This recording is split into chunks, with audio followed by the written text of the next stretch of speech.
दिसतोय परक्याचा फुलाच चेहरासा दिसतोय परक्याचा नसे सुटणार नाजूक गुंता दोष न चरख्याचा फुले मी म्हटले जे होते पाहुणे ते तरी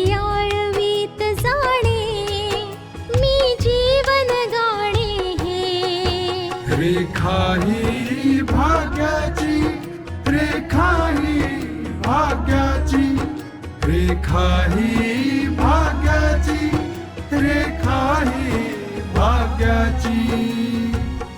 आतापर्यंत आपण पाहिलं क्राईम ब्रांचचे इन्स्पेक्टर जॅकी हे त्यांचे ऑफिसर ASP सिंग यांच्यापाशी बलराज यांच्या घरी जाऊन चौकशी करायची परवानगी मागतात, पण ते परवानगी देत नाहीत. पल्लवीला कळतं की सिद्धांताचं कोण्या दुसऱ्याच मुलीवर प्रेम आहे आणि तिला ही गोष्ट आशाला सांगायची आहे, पण रिधिमा फोन करून तिला थांबवते. आता पुढे.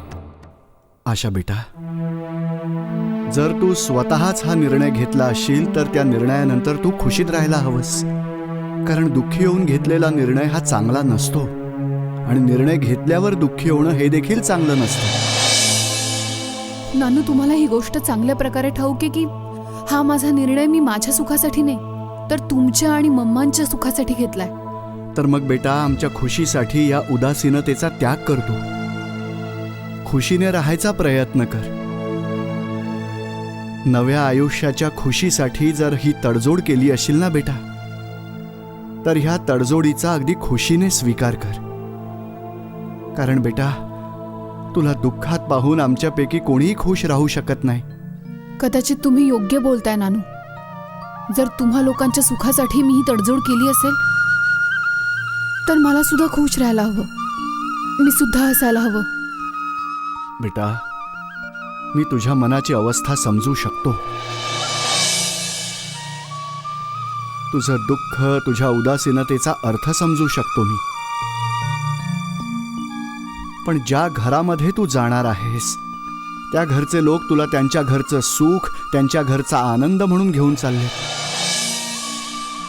आणि त्यांना तुझी ही उदासीनता बिलकुल आवडणार नाही बेटा. म्हणून मला तुला हे सांगायचंय बेटा, स्वतःच्या भविष्याकडे पहा आणि आपल्या भूतकाळाला विसरायचा प्रयत्न कर. आशा, कारण आम्हा सर्वांना तू सुखात राहावंस असं वाटतं बेटा. ठीक आहे नानू, तुम्हाला मी सुखात हवे आणि मी सुद्धा तुमच्या सुखासाठीच हा निर्णय घेतला. कदाचित ह्यालाच नाती म्हणतात. प्रयत्न करेन मी की माझ्या दुःखाला मी लपवू शकेन. माझ्या डोळ्यातले हे अश्रू कोणाला दिसता कामा नयेत. प्रयत्न करेन मी नानू, प्रयत्न करेन मी.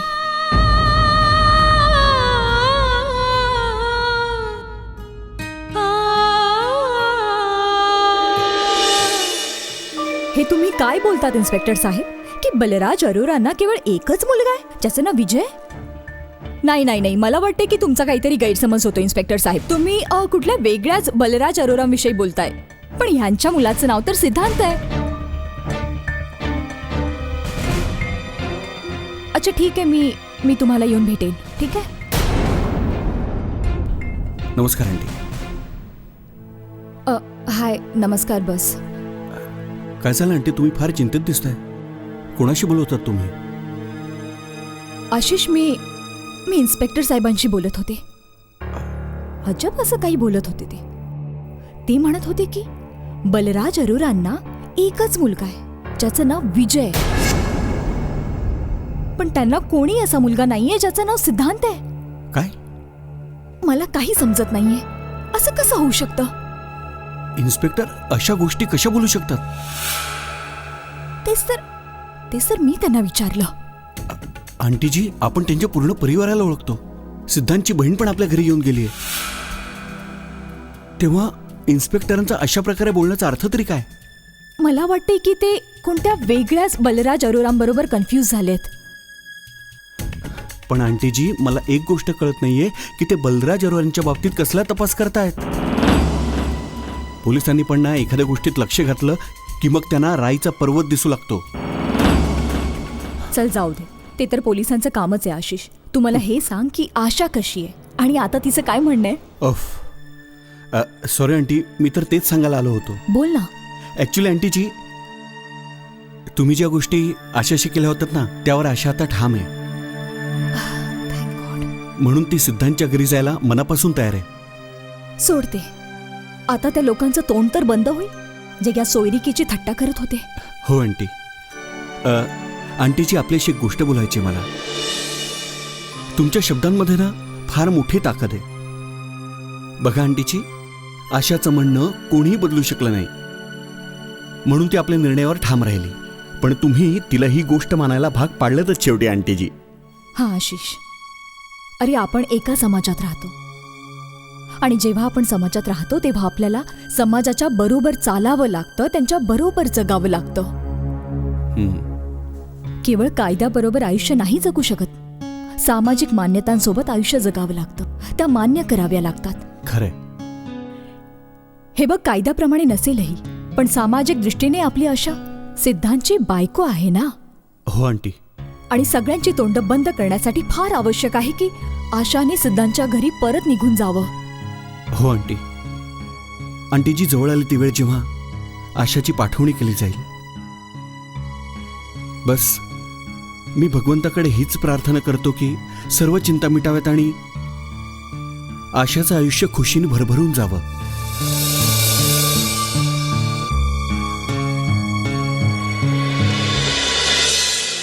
त्या घरी तर फक्त आशाच्या खुशीविषयी चर्चा होत असणार.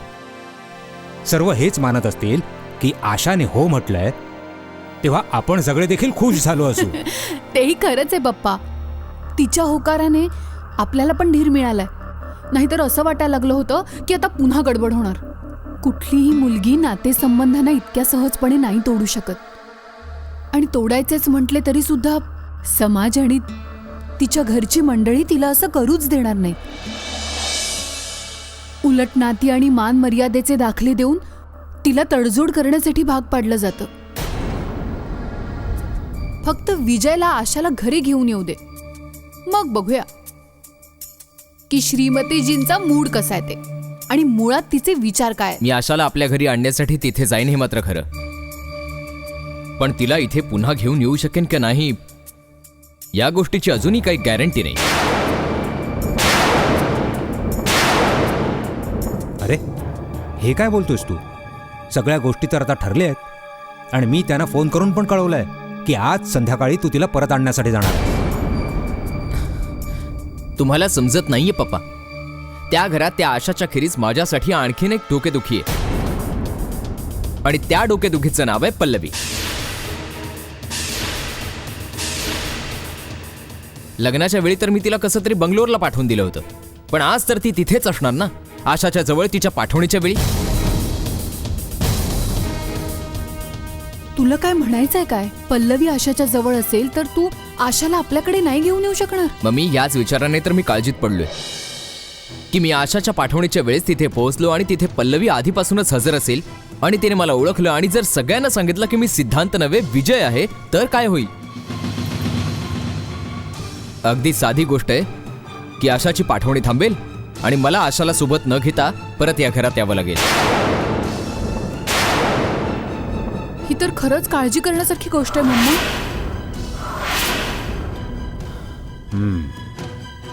मग यावर काय उपाय असू शकतो? असं केलं तर आज सुद्धा पल्लवीला आशाकडे पोहोचूच दिलं नाही तर? पल्लवी मला ओळखते पण आणि मानते पण. मी असं करते, पल्लवीला आज कुठे दुसरीकडे भेटायला बोलवून घेते, म्हणजे आशाच्या पाठवणीच्या वेळी पोहोचूच शकणार नाही. सांग, तू असं करू शकशील का? आणि पल्लवी तुझं म्हणणं मानेल? मी तिला फोन करते पप्पा.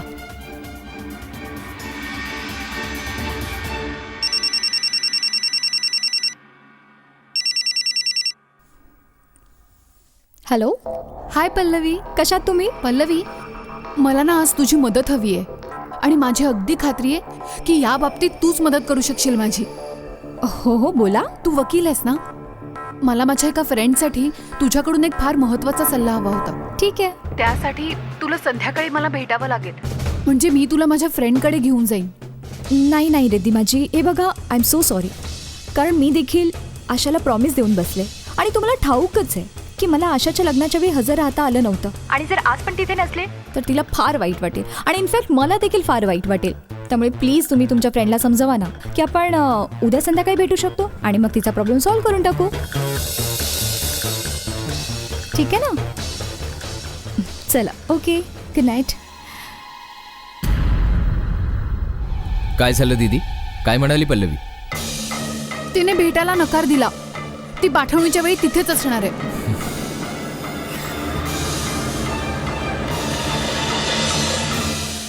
रेखा ही भाग्याची.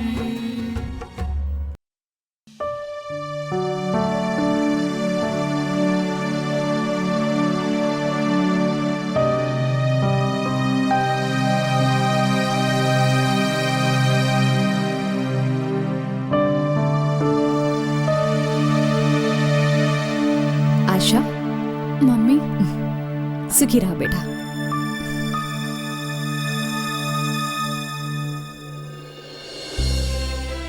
अशी का पाहतेस तू? मम्मा, तुम्ही तर तुम्हाला मम्मा म्हणायचा अधिकार पण माझ्यापासून हिरावून घेतलात आणि आता मम्मी बनून आशीर्वादही देत आहे. बेटा, मी हा अधिकार ह्याकरिता हिरावून घेतला की मग तुला आयुष्य जगण्यासाठीचे सर्व अधिकार मिळावेत. आणि माझा हा आशीर्वाद अशासाठी की तू त्या अधिकारांसोबत नेहमी सुखात राहावंस, की मग आम्हाला विसरून आम्हापासून दूर तू आनंदात राहू शकशील. माझी तर केवळ इतकीच इच्छा होती की माझी वकिली पुन्हा नव्याने मी सुरू करेन. फार चांगली गोष्ट आहे बेटा. आय एम शुअर की सिद्धांतच्या घरी त्यांना कसलंच ऑब्जेक्शन नसावं या गोष्टीसाठी. आणि तसंही ईश्वराने स्त्रीपाशी इतकी क्षमता आणि इतकं कर्तृत्व दिलं आहे की मग ती घराबरोबरच आपलं कामही फार उत्तमपणे सांभाळू शकेल. हो मम्मा, हो. ह्यासाठी बहुतेक सिद्धांच्या घरची मंडळी मला नाही थांबवणार, पण मी तिथे त्यांच्या सोबत राहून माझ्या आयुष्याचं सर्वात मोठं ध्येय मोकळेपणाने व्यक्तच नाही करू शकणार. मोकळेपणाने कधीही त्यासाठी लढू शकणार नाही. मला ठाऊक आहे तू कुठल्या ध्येयाची गोष्ट करते आहेस ते. तू अजयच्या मारेकऱ्यांना गजाड धाडायची गोष्ट बोलत आहेस ना? माझ्या आयुष्याचं पण तेच ध्येय आहे. मी अजयच्या मारेकऱ्यांना फार दिवस मोकळे हिंडू देणार नाही. मी त्यांना गजाड पाठवल्यावरच मोकळा श्वास घेईन.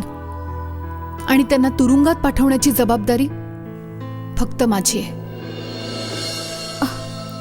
माझ्या आयुष्याचं सर्वात मोठं ध्येय अजयच्या मारेकऱ्यांना जेलच्या गजांमागे पाठवणं. मी ते नाही विसरणार. जोपर्यंत त्यांना जेलच्या गजांमागे नाही पाठवत मी स्वस्थ बसू शकणार नाही. बेटा, माझा आशीर्वाद आहे की तुला तुझ्या ध्येयात यश मिळो. पण मला हेही नकोय की ह्या ध्येयापायी तू तुझ्या वैवाहिक जीवनात कुठला प्रॉब्लेम यावा. मम्मा, तुम्हा लोकांसाठी मी सिद्धांच्या घरी अवश्य जाणार. पण मला हे नका सांगू की मी माझं ध्येय विसरून जावं. नाही बेटा, आम्ही तुला भाग नाही पाडू शकत. पण आशा, आम्हाला इतकंच हवंय की तू नेहमीच सुखी राहावंस. आणि जर तू आनंदात राहिलीस तर माझ्या अजयचा आत्मा देखील आनंदात राहील. आणि माझ्यासाठी त्या आनंदापेक्षा दुसरा कुठलाही आनंद नाही.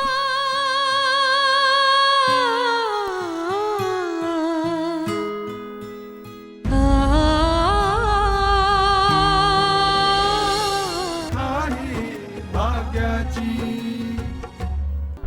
सिंग साहेब, मला कळतच नाहीये की या गोष्टीचा अर्थ काय. इन्स्पेक्टर जॅकींशी माझं बोलणं झालं तेव्हा त्यांनी सांगितलं की बलराज अरोराना सिद्धांत नावाचा कोणी मुलगाच नाहीये. पण तसं तर सिद्धांतचं आशाबरोबर लग्न झालंय आणि आज तिची पाठवणी होते. सोनलालजी, या गोष्टीचं मलाही फार कोडं पडलंय. आणि हीच गोष्ट जाणून घेण्यासाठी मी विचार केला की या बाबतीत तुमच्याकडून काय माहिती मिळेल. हे बा सोनलालजी, असं असू शकतं की बलराज अरोरांना तुम्ही ओळखता. कारण की आफ्टर ऑल आशा तुमची मुलगी आणि त्या घराशी तिचा संबंध जुळलेला आहे.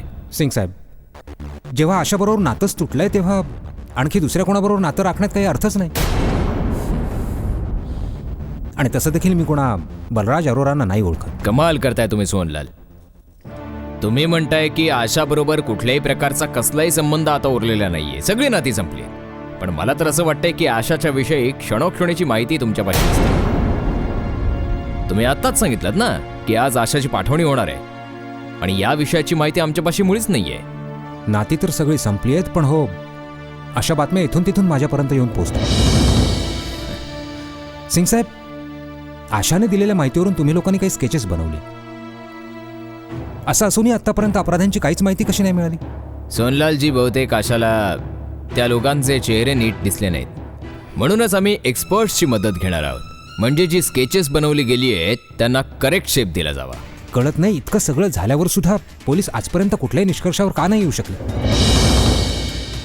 इतके दिवस झाले त्या गोष्टीला, पण हा हल्ला घडवून आणणाऱ्याला ठाऊक नाही जमिनीने गिळलं की आकाशाने नेलं. आजपर्यंत त्याचा काही पत्ता नाही. आणि दुसऱ्या बाजूला आशाचं दुसरं लग्न पण झालं.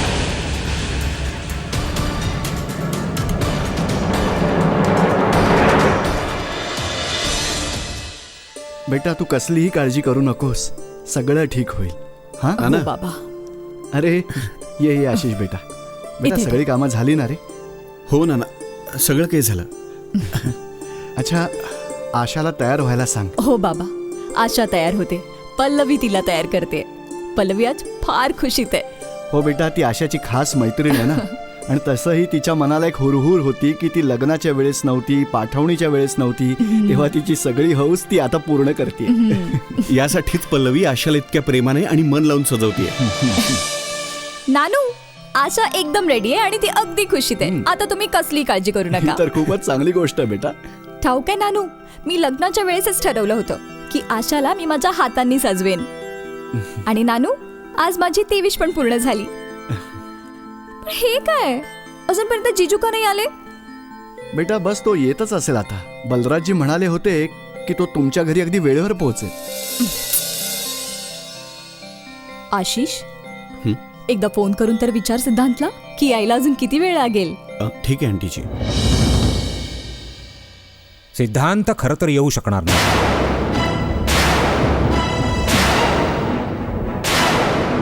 रेखा आहे भाग्याची.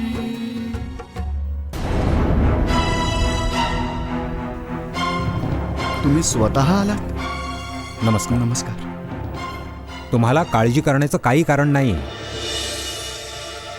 तो येऊ शकत नव्हता म्हणून सुनबाईला घरी घेऊन जायला मी आलो. या बसा ना.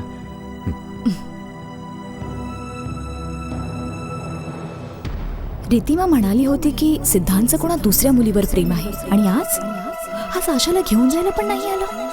म्हणजे मग ती गोष्ट खरी आहे. पण बलराजजी, असं काय झालं होतं की? मी सांगितलं ना, तसं काही विशेष नाही.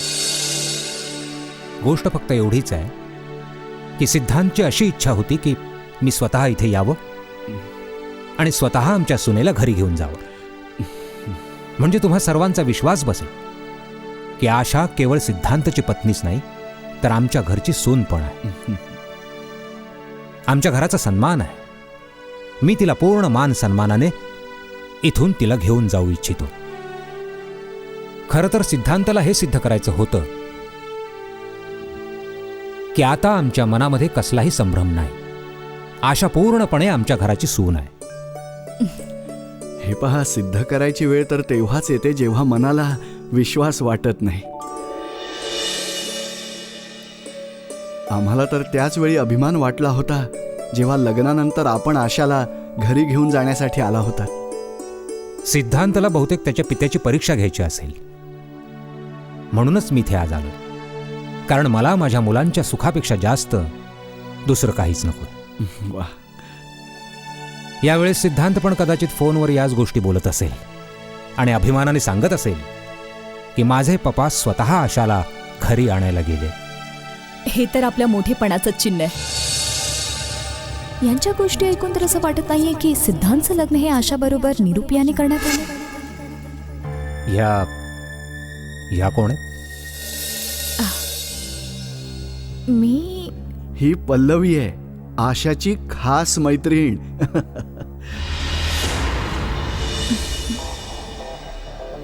ओ, तर ही आहे पल्लवी, जिला विजयने पसंत केलंय. कसला विचार करताय आपण बलराजजी? मी तर जिजूंसाठी थांबले होते, पण बघा ना, ते आज पण नाही आले. एक काम का नाही करत तू आशाच्या सासरी जा. आशाच्या बरोबर त्या निमित्ताने जिजाजींची ओळख पण होईल. हो, हे पण ठीक आहे. आशाला पण एकटेपणा वाटणार नाही आणि तू तर आशाचं नवं घर पण पाहशील आणि सिद्धांची पण भेट होईल.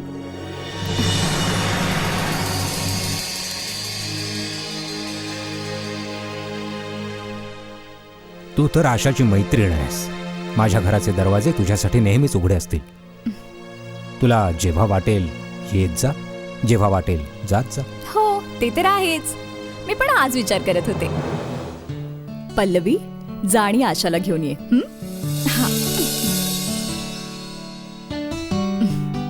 आणि आशिष बेटा, हां, हे सामान पण गाडीत नेऊन ठेव. हो नाना.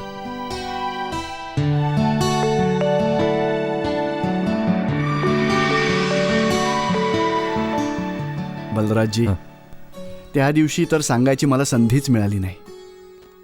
पण माझी आपल्याला एक विनंती आहे. जर आशाकडून काही चूक झाली ना तर तिला माफ करा. बाबा, तुम्ही मुळीच काळजी करू नका. काही दिवसांनंतर तर आशा इथेच राहील. काय? मला म्हणायचं होतं, जेव्हा वाटेल तेव्हा येऊ शकते, जेव्हा वाटेल तेव्हा जाऊ शकते. पण यात आशाची काहीच चूक नाहीये. म्हणून चांगली गोष्ट ही होईल की जाऊन तुम्ही तुमच्या भावाला समजवा. त्याला सांगा की आता ही नशिबाची इच्छा मानून स्वीकार कर. इन्स्पेक्टर तर म्हणत होते की बलराज अरोरांना सिद्धांत नावाचा कोणी मुलगाच नाहीये. शिवाय ही गोष्ट त्यांनी कामिनी आंटीनं पण सांगितली. हो, आणि आत्ता मला सांगत